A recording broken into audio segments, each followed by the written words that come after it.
Man, rough first slate, I think, for a bunch of us. But Sounds like it, man. What was the stat you tweeted out today? yeah, we'll Or talk about that. I'm gonna save it for lineup study once we get there. okay. But we'll just wait for some people to file in here. Some very interesting stats on the people that Max entered last night. I shared in Slack chat this morning, looking through lineup study. How did yours actually end up? Tell the people. Mine was awful last night. Mine Everything. was not. Mine could have been a lot worse. So, just from a DFS perspective, I think I lost about I want to say 25-30%. So that's not too bad considering it was kind of a bloodbath for anyone stacking.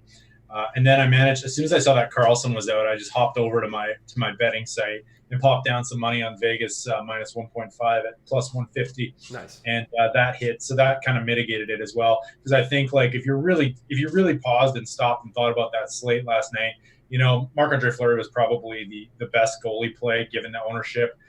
I and the fact that the Stars are banged up. Obviously, the late Carlson news helped that a lot. Probably lowered that Sharks total a little bit, but I just didn't have that leap to that conclusion and played way too much Freddie Anderson. So I kind of hedged my bet a little bit there and got in some Vegas stuff. Bet the Fleury shutout, which also almost came true as well. So yeah, not a great start, I think, but it's a long season and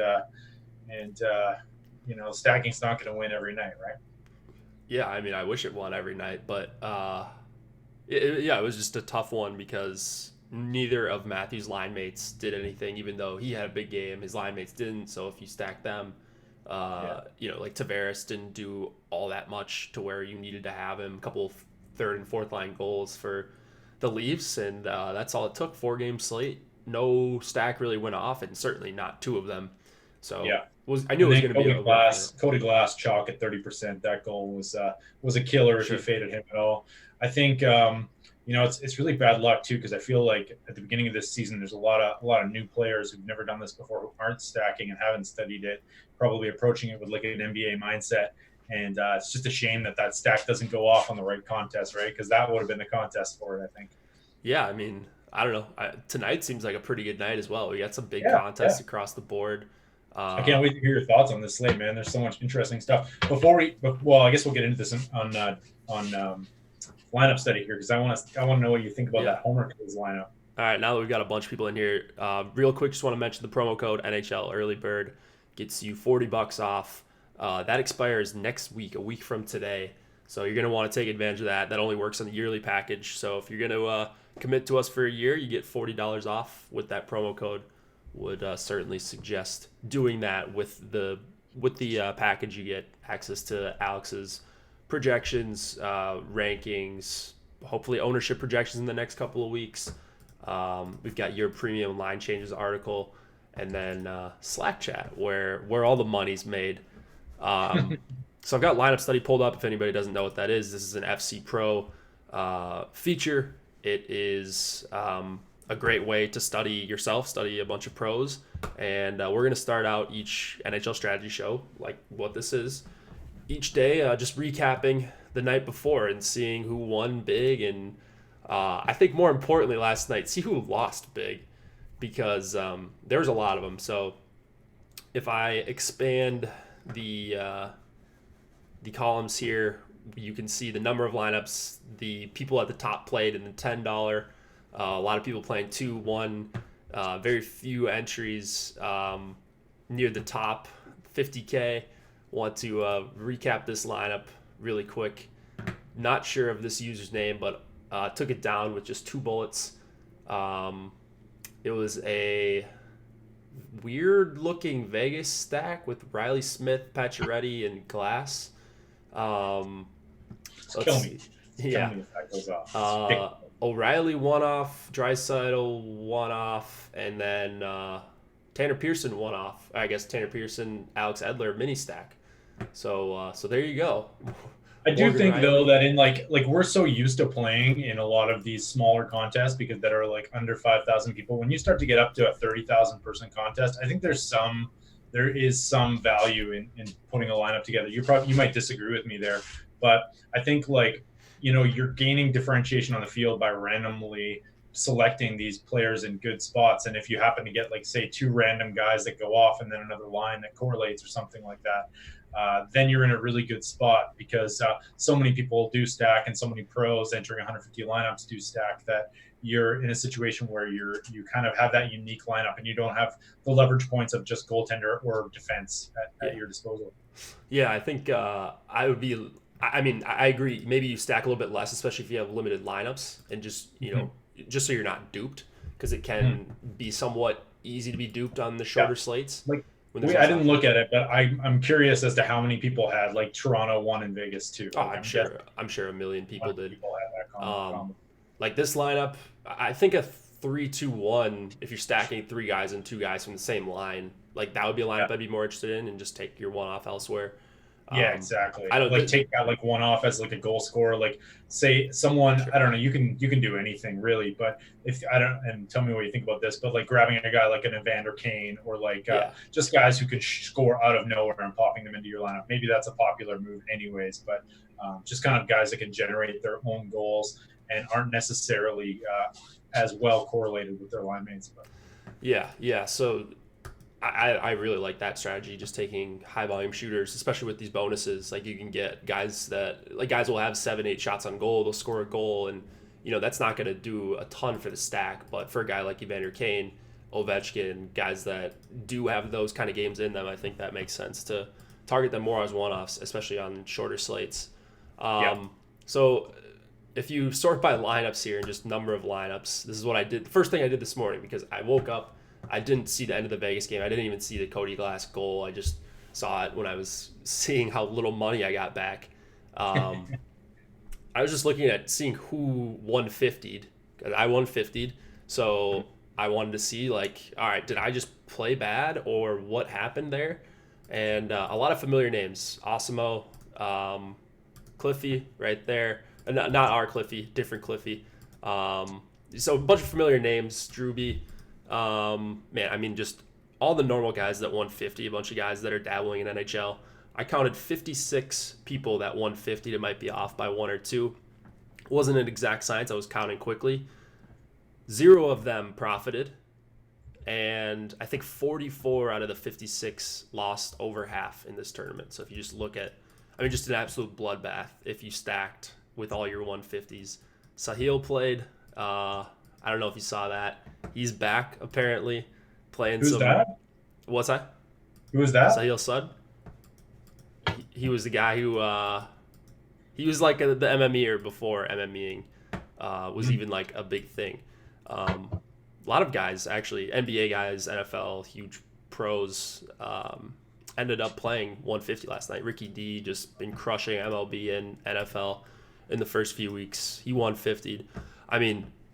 So whatever. I cashed 30 lineups. A lot of people cashed even less, and so I felt pretty lucky actually looking at this this morning, and I didn't feel too bad about myself. It was an absolute bloodbath if you played 150 lineups. I don't think I've ever seen this in a large field tournament where not one person profits. That's crazy. Yeah, Steven in chat. I see Tommy Nation down a rack there. Yep, that was me, along with a bunch of other guys. So, congrats to the people who profited. Kind of a weird slate. Not trying to take anything away from anyone that did make money last night. Single entry was probably the way to go, and didn't work out for us, especially not me. But we've got 8 games tonight, so let's get into it. Actually, do you want to mention the sponsor, Nolan? You did such a good job yesterday. Who we got? Yahoo? Yeah. It's all a blur to me right now. So we got Yahoo sponsoring us. I actually profited on Yahoo last night, but of my few lineups. So I'm going to go back in there. It's an interesting spot, interesting strategy, because there are 2 goaltenders for Yahoo. So it looks like they're running $12 contest, about 300 people. $500 top prizes is the top, which isn't nothing to sneeze at for sure. So head on over there, and you get if you use the promo code Osmo, you get $30 in YSRP dollars, which just goes straight to your account, so you can use that. There's also a $3 contest with 800 people in it. Top prize in that one is I don't know. Which one? There we go. Oh, it's $300. That's pretty good too. So, like the 8 entry max in this $12 one's appealing, and just the fact that there aren't pros playing on there as well at a $12 contest, which you will not find on any other site. There certainly aren't a lot of pros on there, anyways, because it's generally not worth their time. So I'll play for $500 as the top prize. That'll get me out of bed. So head on over to Yahoo, check it out. Yeah, so I got the contest pulled up here, and then use those YSRPs up to $30 with the code AWESEMO. Yeah, and you've got the huge NFL contest. The main contest for them is the 350K ball or 35K to first. Yeah, I think this is still a 150 max, so we like to cross promote here a little bit. 10% management fee. That is a lot less than what you're going to find at Draftkings and Fanduel. So take advantage if you are playing NFL this weekend, or tonight. If you're playing the Thursday through Monday, a bunch of these contests have overlaid a couple times. Overlay last night too. So yeah, get into them and take advantage playing on some Yahoo. All right, let's get into the slate. We've got the Florida Panthers and the Tampa Bay Lightning. We'll go DraftKings pricing here.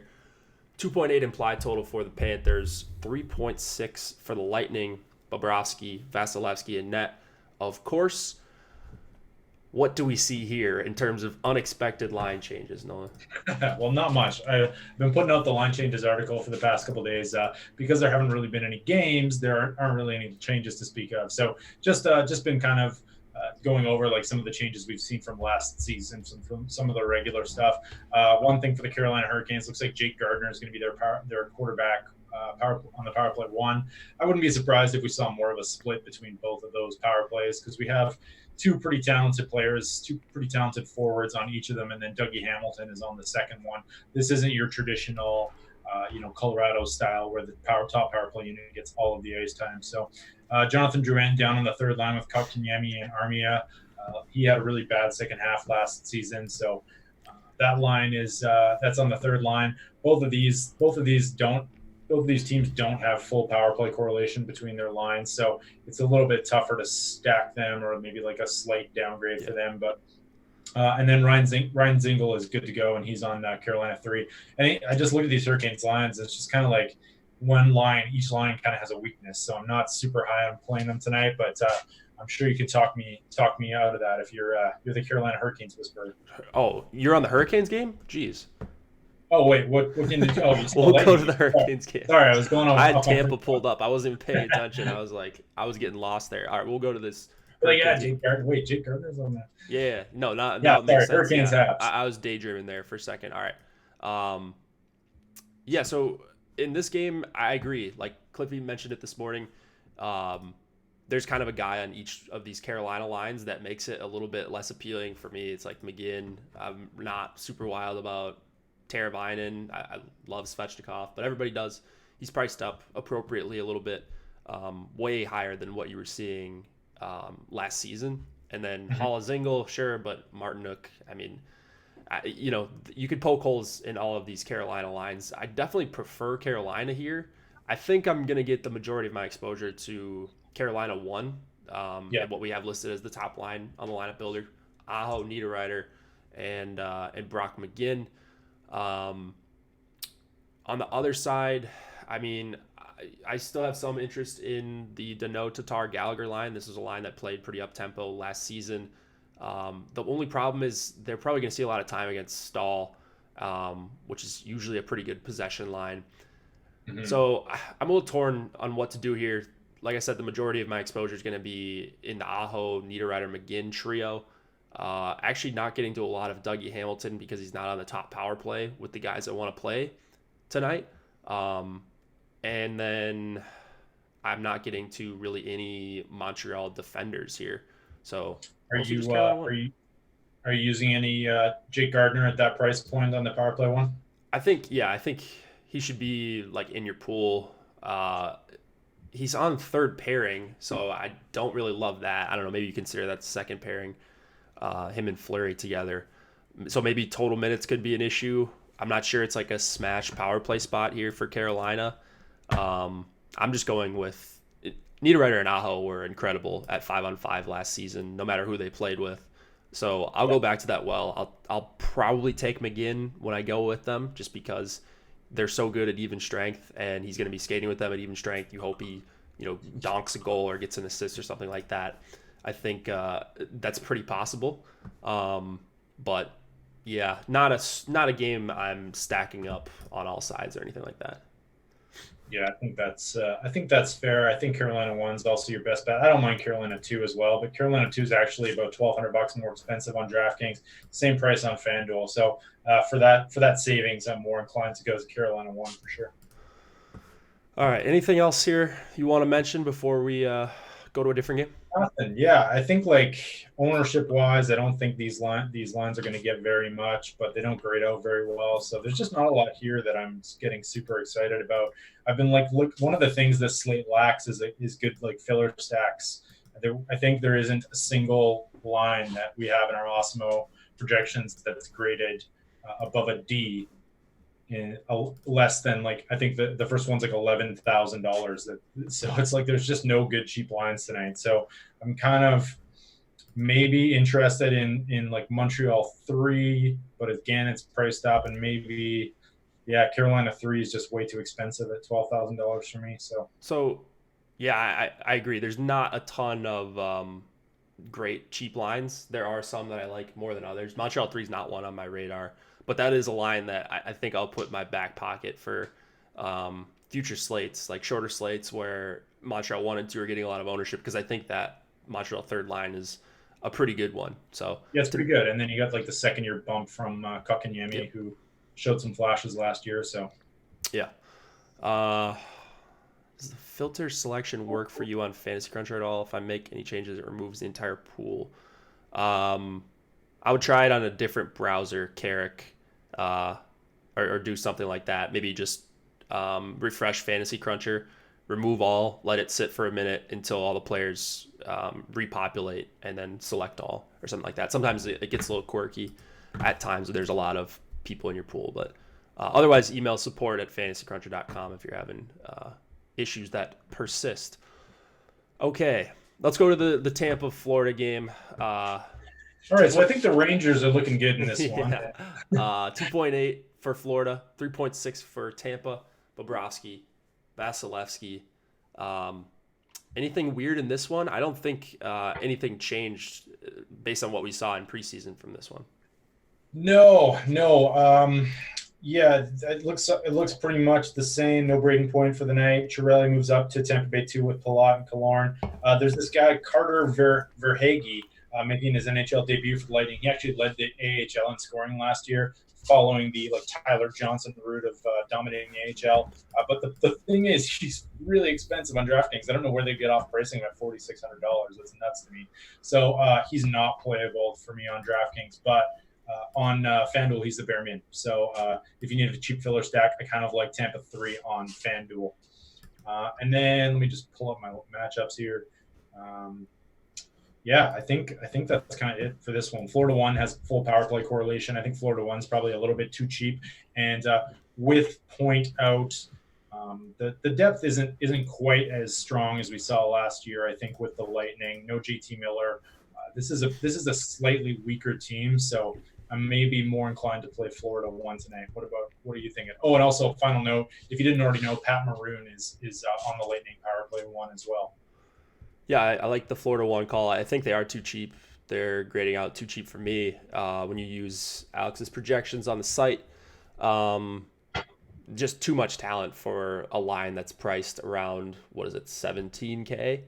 Yeah, 17-1 in total on DraftKings. So I don't even think it's that bad of a matchup for them too. Like if they go up against Johnson, Stamkos, and Kucherov, I'm not even sure that's that bad of a matchup. They can generate against anyone, and I don't think that's going to be a line that's like a shutdown line like Boston 1 where they just dominate possession. Like the point Kucherov Johnson line last year was like they gave up a ton of chances. So I would expect the same with Johnson, Stamkos, and Kucherov. I don't think they would be disadvantaged against the Cirelli line either, and they probably won't see much of the third and fourth lines for Tampa. So I like Florida 1. I agree with your call there. Not crazy about any of the other Florida lines. I've got this thing again where I just can't get myself to play a ton of Tampa this season, and at least here it's because of the pricing. Like they are just so expensive compared to some other lines. I like to get into that upper mid tier, and they're just way up there tonight. So hard for me to get to a lot of Tampa 1, but that's probably going to lower their ownership too. If I'm not getting to them and playing 150 lineups, I'm not getting to a lot of them, I should say. Yeah. And we got Bobrovsky in net, so he's either going to let an 8 or get a shutout, I guess, right? Yeah. He's Tampa 1, the most expensive line of the night on DraftKings. A little bit cheaper on FanDuel. They're the 4th most expensive. So, but we just have cheaper lines that I think are graded out as well. So I definitely prefer them. But Tampa 1, right? They break more slates than anyone outside of Colorado. Yeah, I think Kucherov will get ownership. He's like in the Ovechkin tier where it just always gets ownership. He's got the hat trick upside, and this line's stacked. Don't get me wrong. Like you could certainly stack up Tampa 1. The question is, who do you pair with them, or like where do you go for value after that? I don't think there's a ton of great like punt values tonight for defense, really, and there's not a great. Say that again. So it's really hard to find anything that you could stack with that and still like not have two $2,500 defensemen. So right. So I probably won't get to even the field on Tampa 1, which is scary. I'm finding myself getting to a lot of Tampa 2 though. I think they're gonna get a pretty quality matchup against Trocheck, Hoffman, and Connolly, and probably the third line as well for Florida. Huge implied total. A lot of guys will look at just the top line, and that's great. They're awesome. But they still need to do a ton to be the nuts on an 8-game slate at this price. So, I prefer, I'm going to get to more Tampa 2, even though I'd love to jam in Tampa 1. I just don't see it happening tonight. I don't know why they made that Chiarelli line or Chiarelli so expensive, because his line mates aren't. It's really kind of weird to me, but like that line, I think just the line mates make that palatable. Killorn and Palat are both fairly cheap, so. Yeah, I like Cirelli. I mean, even not playing on the power play, like I just think he's pretty solid. And now he's a second line center. It kind of sucks. He's listed as the second line guy. Last year was third line, and no one would play him because he wasn't on the PP or he was on the PP2 or whatever. I think some people will be there though tonight. How about defenseman here? Hedman, kind of the marquee guy, 6,200. He's not my favorite expensive defenseman. He almost never is. Do you like him at 62? No. Yeah. I mean, I think there are just other defensemen on this slate that I like a little bit more. I think when you go down $400 to Giordano, we're both going to be on Giordano, I'm sure, tonight. Cal McCarr as well for Colorado is just way too cheap. So there are other guys I like more. It's not to say that Hedman isn't a bad play. He's just a little bit pricey for me. Yeah. Like I just have a hard time finding myself playing Hedman without playing like Tampa 1. And if you do that, I mean, you're like, good luck finding a line and a goalie. You're just punting elsewhere every time, and you still need something from your other stack there. That's why I'm not getting to Hedman. If you punt or if you put that Tampa top line together and then like two decent defensemen, you got about 12K left over on DraftKings. That's pretty tough on this slate to get a decent line in there. There's a couple, but you're not going to be able to go overboard if you're full stack. For sure. Before we go crazy, I just want to get your thoughts. Do you have any opinion on Florida 3 as a filler stack? They weren't even on my radar, but all right. I'm kind of like it's a sort of a long-term thing, but I'm high on Henrik Borgstrom. He's one of the better prospects outside the NHL. Last year, Vetrano can score. I don't know. Malgin's still pretty young, so this line's a little bit. Am I getting crap in Slack? No, I don't see any yet. So like more Borgstrom 3,100, Malgin 2,900, Vetrano a little bit more expensive, but I don't mind them as a filler stack tonight. All right, let's move it on to Winnipeg and the New York Rangers. 2.9 implied total here for the Jets, 3.2 for the Rangers. Hellebuck and Henrik Lundqvist in net. I think a lot to like here. What say you, Nolan? Yeah, absolutely. Like Rangers 1, I like a lot. In terms of news and notes, Josh Morrissey is going to be quarterback in the power play 1. We saw that last year when Bufflin was out, how it was like between him and Jacob Trouba, and we never knew who was actually going to get that power play 1 spot. Of course, Trouba is gone now, playing for the Jets tonight. So I would expect that Morrissey will get all of the power play one time, and he's really moderately priced. His price tag will be up in the high fives on DraftKings in no time at all. New York Rangers won. Winnipeg's always worse on the road for whatever reason. I think we have long-term splits on that. Dmitry Kulikov, a nice punt defenseman who's in the top pairing with Morrissey. And also former rookie first-rounder Ville Heinola is looking good in Osmo's projections. He's on the power play too. Made the Jets out of camp. Former first-round pick. Has some talent, not like super high-end prospect or anything like that. Brian Little out. Andrew Kopp centering Winnipeg 2 tonight. And I think that's it. What are you saying? Yeah, I mean, that was a good summary of everything. I definitely agree with you. I like Morrissey. I really like Trouba as well. So the defense, like there's 2 defensemen I want to play a lot. I don't think Tony DeAngelo is on the PP unless they change something up late this morning. So some sites might have him listed there. So just be careful on that one because Tony D was grading out pretty decently for me. But if he's not on the power play at all, kind of bumps him down a little bit. So right now, Winnipeg 1 is my highest exposed line. The Rangers at home last year played at just an insane pace. And you're probably going to see Zibanejad, Panarin, Buchnevich go up mostly against Scheifele, Wheeler, and Ehlers. I think that's going to be a crazy high event matchup in this spot. So I love Winnipeg 1 here. I don't think they're going to be like one of the chalkier lines on the slate because of the 2.9 implied total, because of some of this value in the mid tier.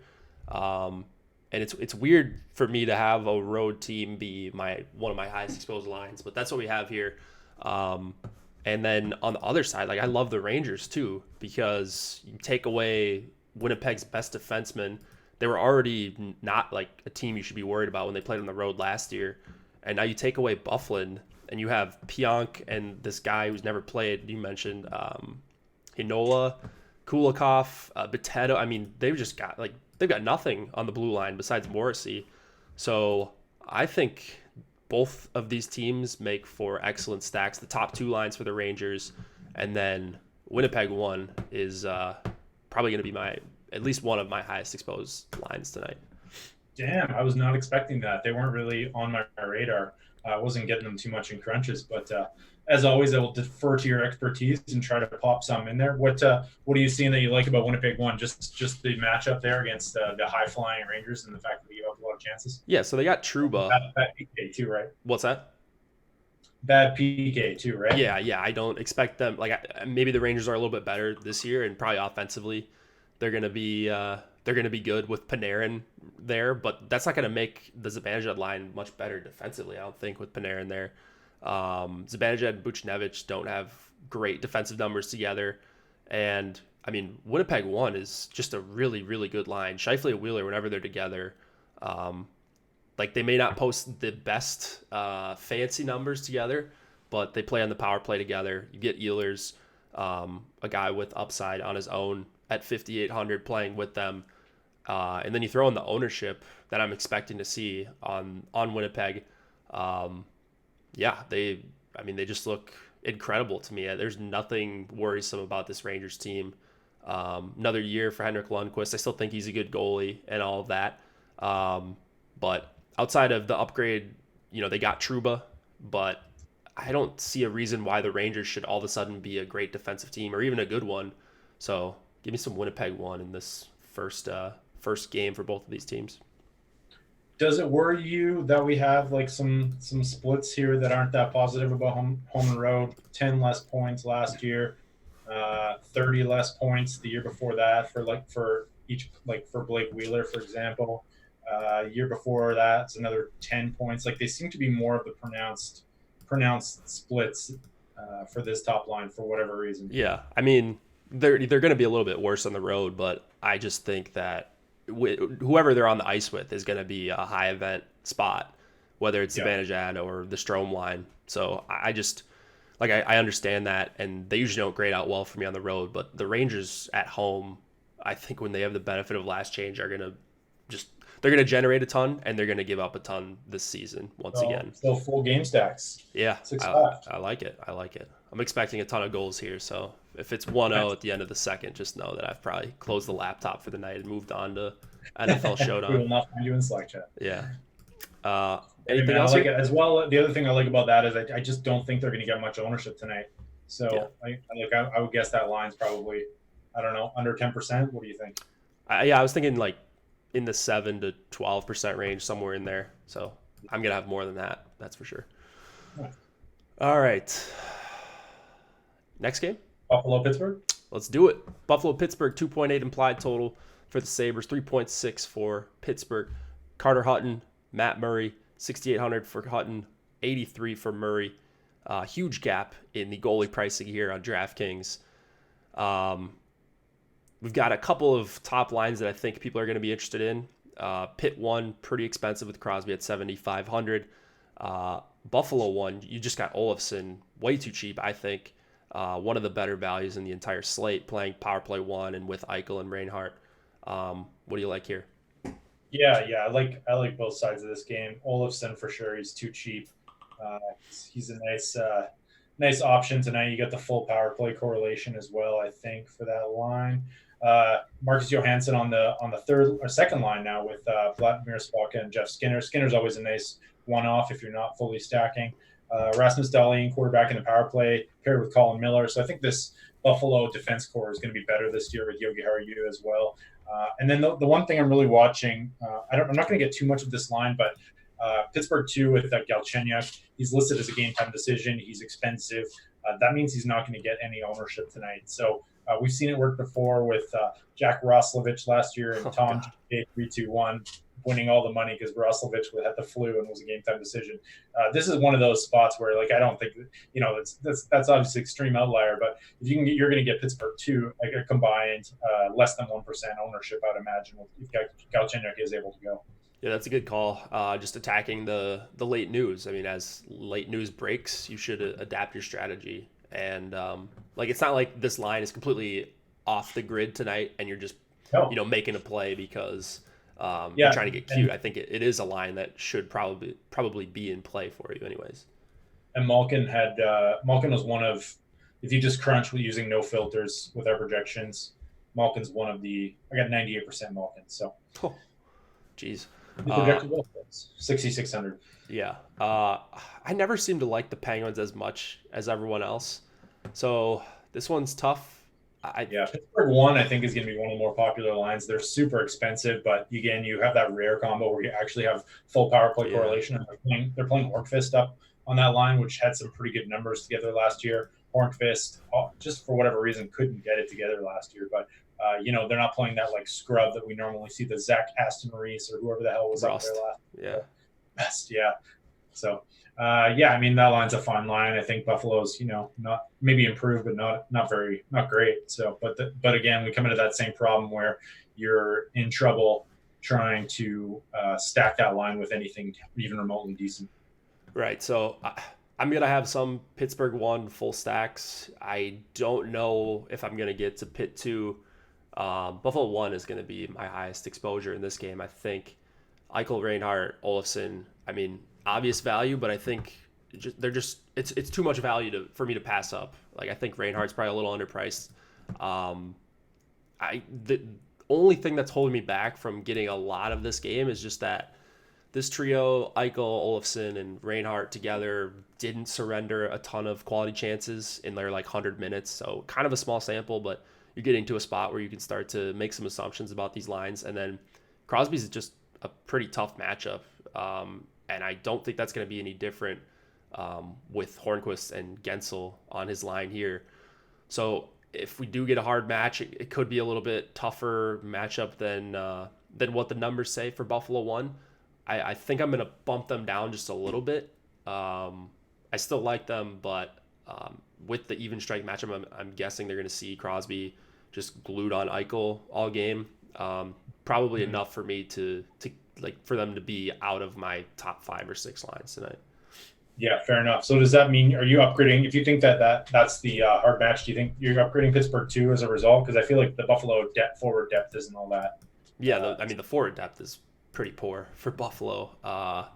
No Buffalo 3 or Buffalo 4 for us tonight, I don't think. But Whoa! Let's not get carried away. Casey Middlestat is playing today. yeah, that's true. You got to jam in Middlestat, Sheerian, Jimmy VC. But I don't know. I like the Malkin one-off. If Galchenyuk plays, that'd be the guy I'd go to next on Pittsburgh too. I guess Tanev's cheap enough, so it's going to be, as a full stack, it's going to be low enough owned where I think it makes sense to take some stabs there if you're multi-entering, but wouldn't be a line that I would get to unless I'm making a bunch of lineups tonight. I kind of like that Buffalo 3. I'm not going to lie to you. Connor Sherry, revenge game. Jimmy VC, fresh off waivers. I didn't even mention the Jacob Trouba revenge game. Yeah, that's a revenge game. The Neil, I can never pronounce his name, Pionk, yeah. Dude, I bet the Jets would love to have Trouba right about now that they're not going to get Bufflin for a while, it looks like. Or maybe ever. They really need to manage their team lately. Yeah.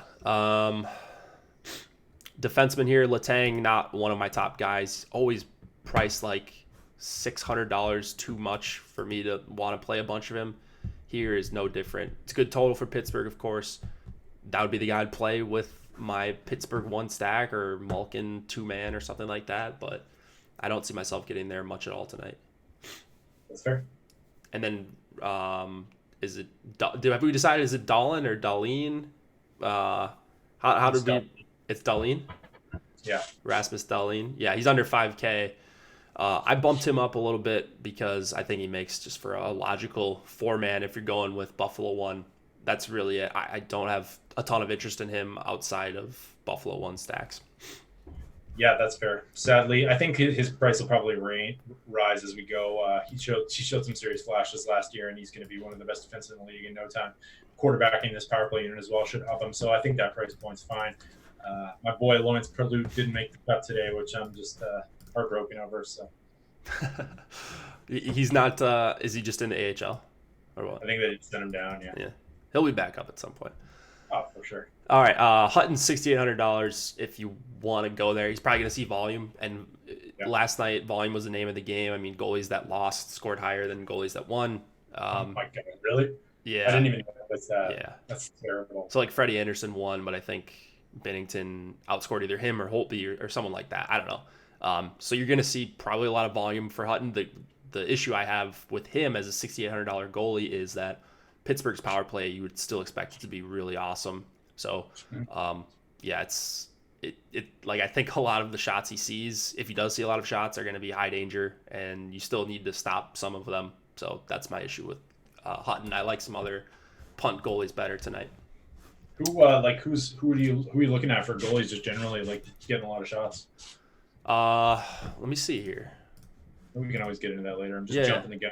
No, that might be a question a bunch of people are having because we don't talk about goalies that much. I don't think they're more interesting this year to talk about with the new scoring, I think, and the bonuses.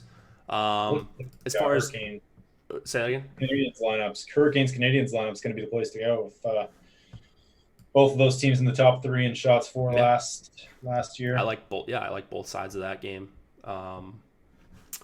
Who gets Pitt too? Both goalies pretty cheap too, right? Holtby? Oh no, who'd you say? Said both goalies pretty cheap. Yeah, right? They're both very. So Price is 79, Mrazek 78. I think Price has a chance for a ceiling game, as we've seen. Carolina's just going to put up a ton of shots, a lot of games when they're at home. So Price is going to see volume. He's a good goalie. He could stand on his head here, and I've got Price actually seeing the most shots tonight. Other goalies that I have seeing closer to 30 shots, Bishop and Gibson. We'll get to him in a bit. I actually have Matt Murray seeing decent volume here too. So as a spend-up option, I don't think he's I think you could do worse than him. Yeah, no kidding. All right, let's. We talked about Montreal, Carolina. We've got through the 7 Eastern start time games. Someone asked which page we are on. This is nhl.lineups.awesemo.com. That is, I'll type that in chat for you so you can get the direct link. This is part of the lineup builder as a premium feature of your awesemo.com NHL package. If you have a premium, and it's blanked out now, but you'll see rankings and projections up on next to the players' names here. You can see their line designation, but this is kind of the place you go if you want to have a lineups page. There's not a lot of quality lineups pages out there for NHL DFS, so bookmark this and you can follow along with us. Minnesota, Nashville, 2.4 implied total for the Wild, 3 for the Preds. Devin Dubnyk, Pecorine expected to go. He's unconfirmed at this point. Nothing new for the Preds. All right. Two teams that buried me a ton last year. I couldn't get either of these two teams right, it seems like. And now I guess we don't have the big boys all on one line for Nashville. They took Forsberg off the top line. They put him with Duchesne and Granlund. Maybe even a better spot for him, honestly. But anyways, do we see anything weird here we want to talk about to start off? Let me just pull up here. Just erase that. So Craig's, you just mentioned it. Craig Smith on the top line there with no Philip Forsberg. Roman Josi maybe gets a slight bump here with PK Subban gone. The top prospect Dante Fabro was a bit popular last year. He's cheap. One of the better punt plays I think tonight on defense. Power play 2-time near the bare min. On the Minnesota Wild side, you got Zuccarello on the top line. Matt Dumba is back, but not on the top power play unit. One of the rare teams that uses 2 defensemen on the power play, 1 quarterback as quarterbacks with Sutter and Spurgeon. That's about it. I don't know, man. Like this is just such a gross game, and I'm like, you're right. Like these 2 teams cost us so much money last year. Nashville 1 was like Carolina 1, except they never scored. With their like chance generation, it was just nuts. And Minnesota just seems to like slow the game down to a snail's pace. But like there were so many times when Minnesota was cheap and we play them and they would not go off. So I don't know. For me, I'm not getting to this game much, and they'll probably end up being 6-5. But what do you think? Yeah, so I mean, Nashville last year, they were just like worse than the league power play. It made absolutely no sense. Just based on the talent they have. Josi, Forsberg, Arvidsson, Johansson. I mean, it could not, like, one of the better just teams talent-wise. And they just sucked on the PP. They had to have changed some things this season. I don't see the roster looking all that different. They got Granlund and Wayne Simmons, who's not with the team. But Granlund, a good power play guy. Maybe he boosts it for them, but the top power play unit is stacked, so I don't think they're going to have those issues last season or again this season like they did last season. Minnesota is one of those teams last year and years past that had big home road splits. I don't know exactly what Nashville's going to do with the line matching here, but the line I like the most here, and really the only one I'm getting to with any sort of regularity, is Duchesne, Forsberg, and Mikael Granlund. I just like the prices on both Duchesne and Granlund. Forsberg, I think, is priced pretty appropriately, and I like pairing them with Roman Josi. So that's going to be the 4 guys I'm going to get to the most in this game. No data on really any line in this game makes it tough to kind of say what these lines will be, but I also don't think Minnesota is going to be that bad this year. I was talking in Slack earlier today. I mean, their third line looks like, they've got a lot of talent on the third line. Conan, Donato, and Greenway. Seems like it could be a good trio and maybe one we want to target on shorter slates. Zucker and Fiala, that could be a pretty decent combo. The problem is they're with Koivu, so the speed difference between those guys may be not optimal. I don't know. We'll see how it works out.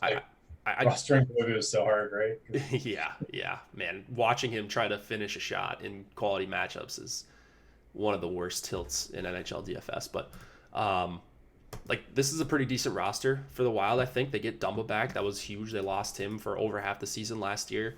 I like Dumba as a one-off. I'm going to say that probably a lot this year. 5K, he's not on the top power play unit for whatever reason. So maybe some Dumba, and then Nashville 2 is my favorite here. Yeah, I think Dumba makes sense in some contrarian stat builds too. I don't think he's going to be super popper going up against Nashville. So he's a good price, right? I wish he was on the power play 1.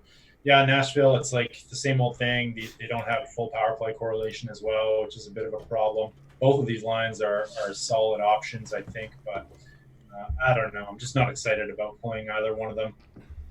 I think if one team were to explode here, I think it would be the Preds. Like you could see that, like just all the regression comes back in one game, and they just Yeah. have like 3 power play goals. Like I can just, Yeah. I feel like it's one of those nights where it's like, all right, they've worked on the PP all year. They come out, no one plays them, and they just rock Minnesota here. I'm putting in a lineup right now. You convinced Yeah, me. so I definitely don't want to miss out on Nashville. They have to be Oh better this man, season. it's a FOMO. Because 2 years ago, I mean, they were just nuts at.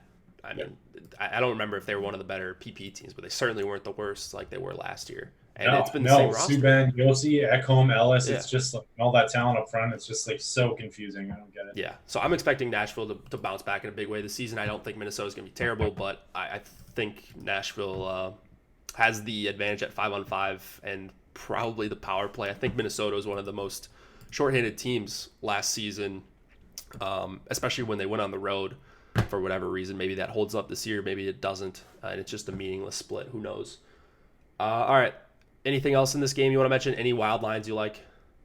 No, I think like Minnesota three's filler stack isn't the worst thing. They're all pretty cheap. Nashville, nah, that's it. Yeah, I got nothing. What about Yossi? What about Yeah, I like him. I like him. Power play one quarterback. I'm just laughing at chat. He said, "Chill, Jake. Say power play."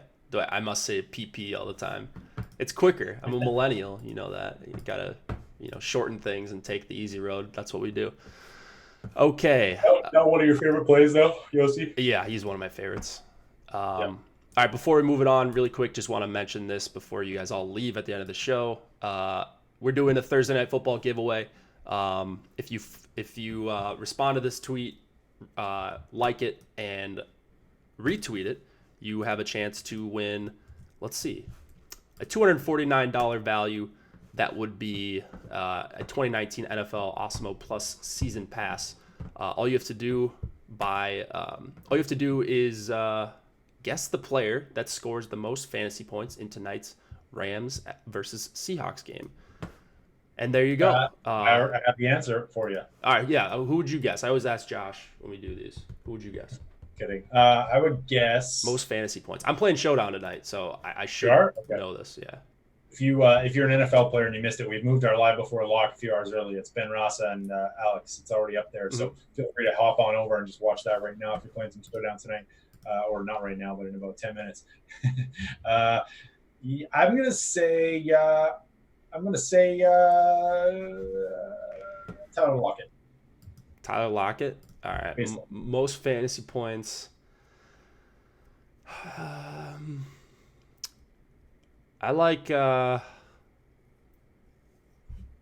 think I like Russell Wilson. Maybe a big rushing game out of Russ here. I know he had one a couple weeks ago with 2 touchdowns on the ground, but I think he performs well on the primetime stage here. And I hope it's a high-scoring game. The last few Thursday games have been pretty brutal, I think. The Eagles-Packers was good, but that's about Yeah, it ended up being decent, but just want to see a well-played game, like start to finish. That's what I'm hoping for. Yeah. And, that I bank 100K in Showdown, of course. I also selfishly want that. Okay, let's go to Boston and Dallas. We've got a 2.7 implied total for the Bruins, 2.7 as well for the Stars. Tuukka Rask and Ben Bishop in net, 7,600 for Rask, 7,700 for Bishop. We've got a new look Dallas top line here. Mm-hmm. Not even sure it's a downgrade. Sagan, Ben, and Pavelski this season. Radulov drops down to line 2. Anything new anywhere else? Let's just take a look here. Pavelski on the top unit, Radulov down on the second unit. Carson Kuhlman is up to Boston 2 in place of, I think Marcus Johansson was there last year. Krejci is another game time decision. He's listed as day-to-day on the site. So if you're looking for another like no-owned line, he's still listed as day-to-day, and I think everyone's expected to play. He's also really cheap, actually. Krejci, 4,100, DeBrusque, 52, and then Coleman, 37. That's like that is not a bad stack for $13,000. I think it's just not a great matchup. So don't hate that for the price point. And then I think we got Klingberg on the power play 1, and new fourth line for the Bruins. That Wagner Corrali line. Who was it with them last year? Was it Nordstrom, Corrali, Wagner? Yeah, I think it was Nordstrom down the stretch last year. So we have Par Lindholm centering that line. It's not usually the center. That's one of the most used fourth lines in the NHL. But I've touted enough. Okay, so this one's interesting because it's like, all right, let's see how dumb Dallas is. Last year, towards the end of the season, they ran out a lot of their third line against opposing top lines. They did it against teams with stacked top lines too. Was that like the Faxa of Como? So Faxa, Como, Cogliano. So this might be an interesting one to watch, or a tilting one to watch, because I think, and Cliffy was agreeing with me earlier in chat, I think that the Faxa line is probably going to split time at the very least with Dallas 1 against Boston 1. And I think that is just an absolutely terrible idea on Dallas's part. So if they send that line out against Boston 1, I think they're going to get pummeled, at least that matchup while those two lines are out on the ice. Even if it's for like 5-7 minutes, I think it's a little bit deceiving. Like Boston 1 isn't going to grade out that well in projections. But I'm giving them a little bit of a bump up because I think they see a lot of time against Faxa, Cogliano, and Como. Even if it's not a hard match, they're going to play a bunch of minutes. And the thing that also does, if they put Faxa, Como, Cogliano on Boston 1 for a good majority of the time, is that it makes Dallas 1 more appealing as well.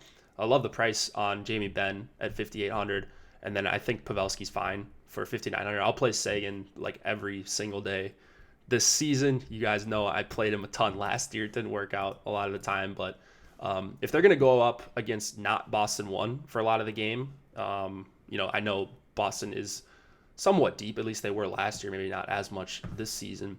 If they're just going to avoid this line for a lot of the game, I think that at no ownership or very little ownership, they make for a really fun GPP play. So I think I'm going to be over on them. I think I'm going to be over on Boston 1 too. Yeah, I think that's fair. It's not going to take too much to get over on Boston 1 too, right? What are we looking at? 5% maybe? I think, yeah. I mean, there's just so many other lines. Like, we haven't even gotten to Colorado and Calgary. That's going to be a game that everyone loves. But I think this game has a chance to shoot out a little bit too. And the total is a full goal lower than Calgary and Colorado. So we'll see. Yeah. I'm cool with everything you said there. I think that the Vegas total is a little bit worrisome, but the ownership won't come with it. So Klingberg at 800 too. That's pretty good. Yeah, too cheap for Klingberg. I mean, he's on the top power play, but it's like, I don't think it's that great of a power play spot for Dallas, but like, he's just going to play with such good players if they do get power plays where it's impossible not to at least like him from a value perspective at under 5K. He just shouldn't be under 5K, I don't think. I'm going to play a lot with them at even strength as well. I don't know. I like Klingberg. He's going to be one of my highest exposed defensemen tonight, and then I don't have much on the Boston side for defensemen here. Ready? All right, let's get to everyone's favorite game of the night, except for me. Calgary, Colorado, 3.1 implied total for the Flames, 3.3 for the Avs. David Rittich, Philip Grubauer in their respective nets. How much of this game are you playing? Are you with everyone here? It looks like the consensus is this is going to be the game with the most ownership. Yeah, it's the same problem that we talked about with all these other high-priced lines. Like, I do like the lines. Just doing some basic crunches. I'm getting about 20% McKinnon and about 12% Calgary 1. 20% Colorado 1. So pretty decent. I think that's probably about. I think Colorado probably comes in somewhere in that range, maybe 20 to 25. Probably the highest owned line of the night, I'm guessing. But they are expensive and they are pretty hard to stack with. So I'm a fan of both of them, especially with Cal McCarr at 4,600 or whatever he is, super cheap, and Giordano super cheap as well. So the price point is right, at least on those two defensemen. And then I kind of So yeah, kind of like sneakily the Colorado 2 line with Yosta and Burakovsky and Kadri. Kadri on the power play 1 with the rest of that top unit. Nice filler stack there. Looks like Backlund's a go. His day-to-day tag has been removed from both FanDuel and DraftKings. So Calgary, if you want to pivot in this fairly high-scoring, what should be a high-scoring game, maybe Calgary 2 or Colorado 2 are interesting options. Yeah, I think a lot of people are going to be on a lot of lines in this game, and for good reason. So Colorado 1 is by far my favorite line in this game. I like Calgary 1's price, but from a raw points basis, they're not quite to where some of these other lines are in this mid tier. So I'm getting to more Winnipeg 1 for even a little bit more Buffalo 1 and some other lines like that. So unfortunately, I think I'm going to be on the Flames 1, at least underweight. I wouldn't call it a fade because I'm still going to have some Flames 1 on DraftKings I'm talking about. I haven't run FanDuel crunches yet for what it's worth. On the other side, so it is a good power play spot for Calgary, and specifically their top line. All those guys play together at 5-on-4. And Colorado was the most shorthanded team last year, so they took a bunch of penalties, added Kadri. I mean, he's got a bit of a reputation for committing a few penalties here and there. Defensemen, I think both the power play 1 quarterbacks here, Giordano and Makar, make for great plays. If you're not getting to stacks in this game, you could stack up Makar with Colorado 1 pretty easily. So I'm with the chalkiest line in this game. Just the rest of the game as a whole, I'm not super crazy about.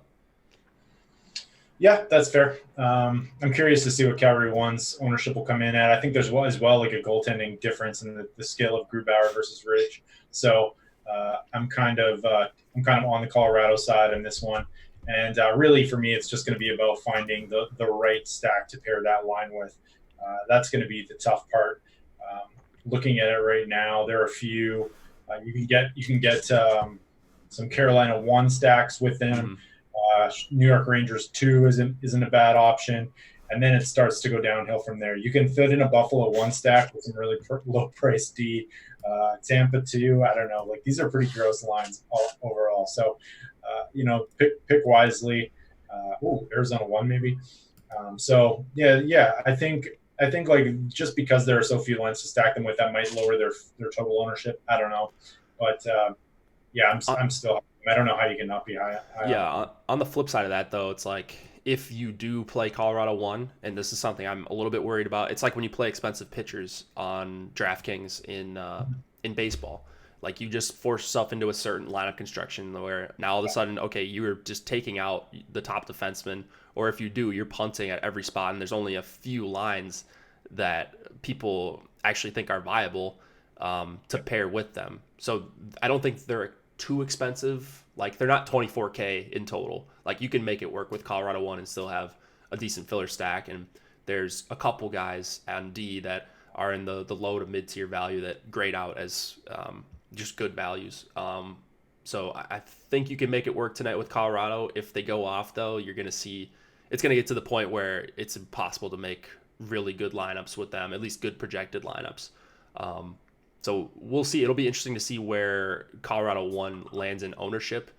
I would guess they're the highest on stack tonight, right? But we'll see. They don't even have the highest total. And I guess I'm lower than everyone else on Calgary tonight. So should be interesting. Anything else you want to mention before we get to the final game? No, I just noticed. I must have scanned over, but Nick Suzuki making his debut as well for the Habs tonight. And that kind of makes that line a little bit cheaper because he is $3,500. Just totally random there. Just noticing some stacks. No, yeah, that's a good catch by you. What just want to get your thoughts on Makar? Like, just is he because I think he's going to be about 5,500 for the rest of the season. What's your ownership going to be like on him?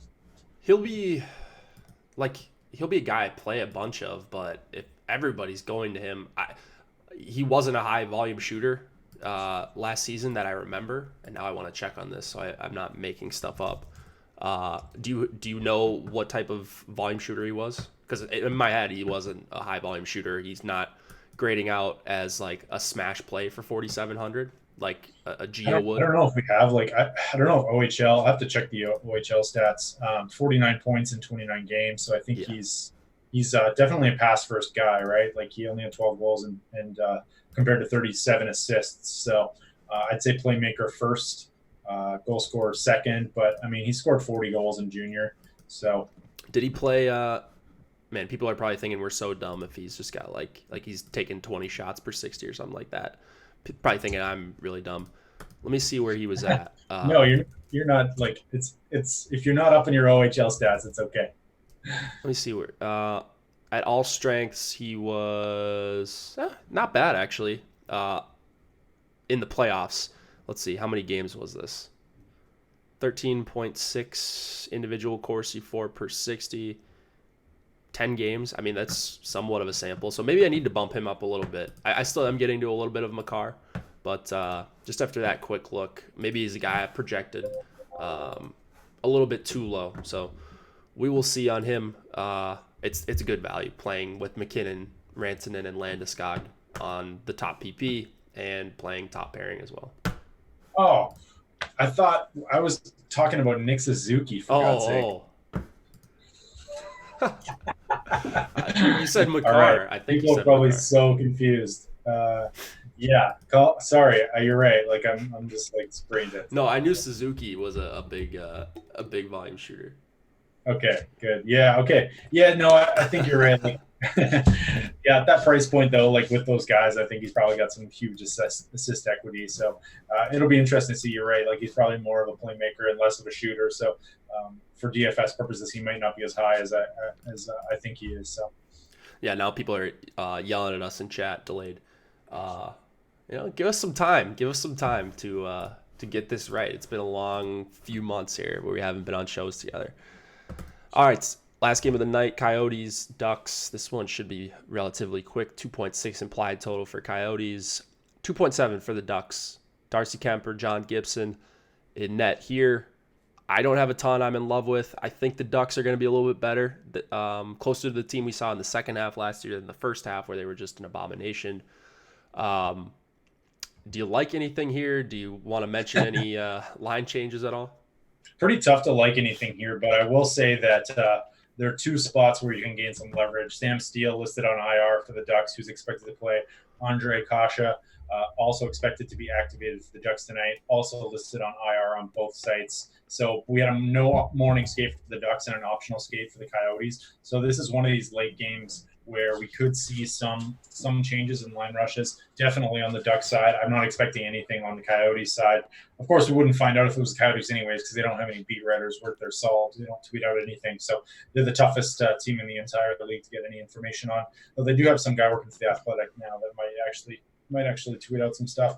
I don't know, man. It's a pretty gross game. Arizona is like just otherworldly at shutting down opposition, and they're really deep. They got four lines.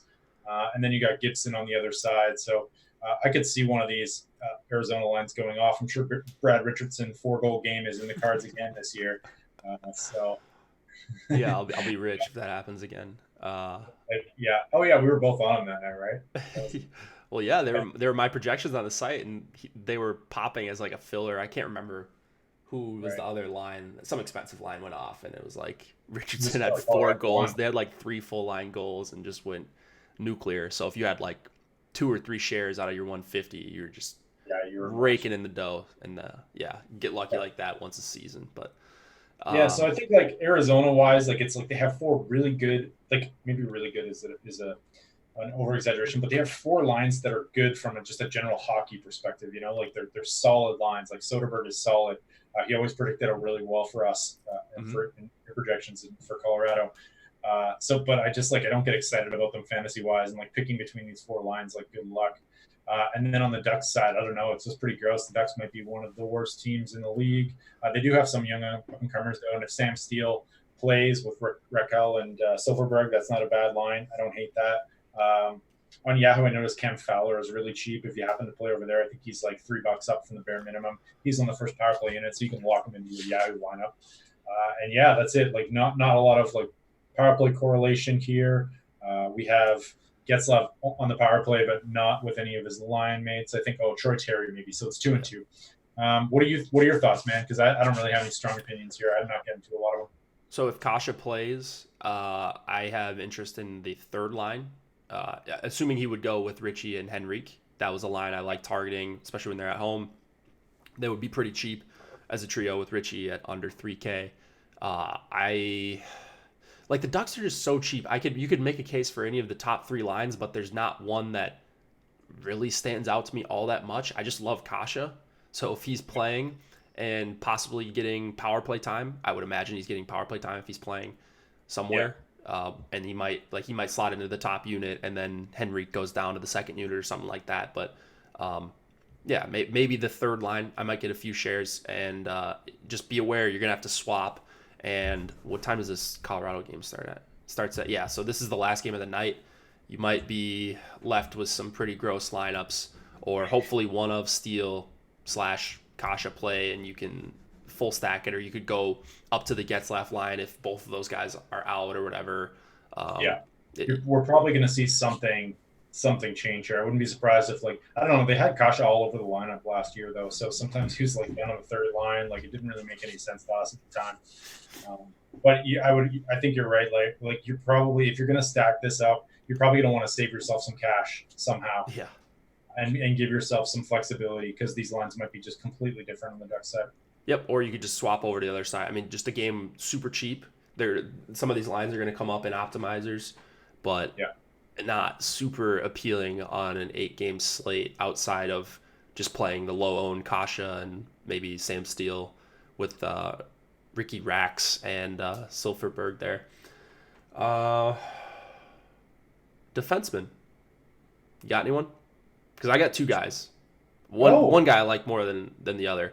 Hampus Lindholm for the no. Goulet? I like is it Goulet? Have we talked about him? Is it Robert Goulet? No, I think it's Goulet, but Goulet, whatever. Correct me if I'm wrong. So he's $2,900, and I have him seeing some shot volume. That's really all it is. Just a punt defenseman that I'm getting to some. Chychrun on the other side, I have a tough time projecting how many minutes he's actually going to play here, but projections love him. Mine, yeah. So I like him here just against the Ducks. Maybe they aren't as improved in this game as possible. I think Arizona should be able to generate some at 5-on-5, and Chychrun's just under 4K. I'm okay with that. That's really all I got. Just two cheap guys in this game for defensemen. I like it. Yeah, I definitely think I like that Goulet call. Did we get a pronunciation? I don't know. Goulet. Goulet. Yeah, there we go. Ochi Blue, our boy. Top goalie on the night. What's that? Top goalies. I don't have a feel for this new Draftkings, so fire some top goalies out for us, Jake. Yeah, I think expensive. Matt Murray is probably my favorite guy. I think if we're just pure punting, Dubnyk. In the middle, a couple guys I like. I like Gibson some, and then I hate taking goals against Boston, but I'll throw in Bishop as well. Yeah, for cheapies, price down. I could see, like, I don't know, Carter Hutton in some Buffalo stacks maybe. Fair enough. Yeah. So, God, Hutton, the problem I have with him is just the power play for Pittsburgh is so lethal. So, yeah, it's a tough one. I wouldn't go overboard. Yes, obviously, but yeah, Tuukka's pretty cheap. He is, but he's going up against the GOAT stars. So, Dubnyk's not that bad of an option. No, he's not. All right, let's wrap this up. I don't think there's any more questions. Ekman Larson, no love. Not really for me. Anything else you want to mention before we head out of here? I'm good, man. Just if you're going to play a little NFL DFS, make sure to go check out Ben Rossa and Alex on that on the NFL show. We're going to do it earlier, I think, just to give more people time to adjust their lineups. Alex has some hot takes. I know he really likes David Moore for the Seahawks this game because he's really cheap on DraftKings. So there you go. All right. There you have it. Check out that giveaway. Once again, I will pull it up here if my Wi-Fi will cooperate. There we go. Respond to this tweet. I'll post it once again in chat. Super easy, and you can win an NFL yearly subscription for $249 value. Pretty easy for a couple seconds of your time. All you got to do is retweet, reply, and like the tweet, and get your answer correct. Hey, before we go, I got one question for you. Yeah. Did you see that Homer Cleese lineup that was at the top for a while? Yeah, I did. I think, didn't you have Orlov in the flex or something? Orlov in the flex. Yeah. I loved it. Yeah, that's nuts. Watch it. Got passed up there at the end, but yeah, some weird stuff. There's some interesting. It's great to see him experimenting with some new combos. Yeah. I don't know. I think he's a pretty sharp guy. So yeah, for sure. All right.